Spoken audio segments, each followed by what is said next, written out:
ఒక దేవి ఉంది.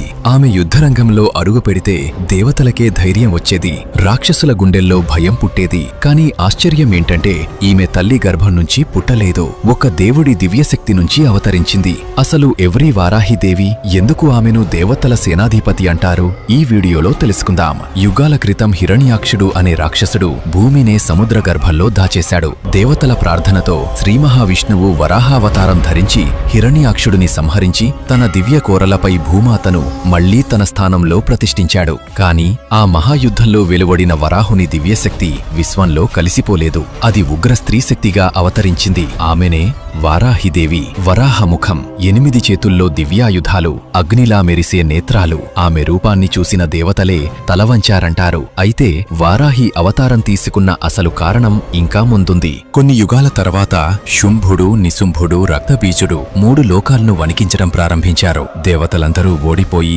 ఆదిపరాశక్తిని శరణు కోరారు. అప్పుడు ఆదిపరాశక్తి తనలోని దివ్యశక్తులను వెలువరించింది. బ్రహ్మశక్తి నుంచి బ్రాహ్మి, శివశక్తి నుంచి మాహేశ్వరి, కుమారస్వామి శక్తి నుంచి కౌమారి, విష్ణుశక్తి నుంచి వైష్ణవి, ఇంద్రుని శక్తి నుంచి ఇంద్రాణి, చండికాదేవి ఉగ్రశక్తి నుంచి చాముండి, అలాగే వరాహావతారంలోని ఉగ్రశక్తి నుంచి వారాహి అవతరించింది. వీరే సప్తమాతృకలు. యుద్ధం మొదలైంది. చేతిలో నాగలి, రోగలి ధరించిన వారాహిదేవి అసుర సైన్యంపై విరుచుకుపడింది. ఆమె ఒక్క గర్జనకే రాక్షస సైన్యాలు వణికిపోయాయి. కాని రక్తబీజుడి రక్తం నేలపై పడిన ప్రతిసారి మరో రాక్షసుడు పుట్టేవాడు. యుద్ధం దేవతల చేతుల్లో నుంచి జారిపోతున్న సమయంలో చాముండి అతని రక్తం నేలపై పడకుండా గ్రహించగా వారాహి మిగిలిన సప్తమాతృకలతో కలిసి రాక్షస సైన్యాన్ని పూర్తిగా నాశనం చేశాయి. అప్పటినుంచి వారాహిదేవి దేవతల మహాయోధురాలిగా ప్రసిద్ధి చెందింది. కాని ఆమె మహిమ అక్కడితో ముగియలేదు. భండాసురుడిపై జరిగిన మహాయుద్ధంలో శ్రీ లలితా త్రిపురసుందరిదేవి తన సర్వసైన్యానికి దండనాథగా అంటే సేనాధిపతిగా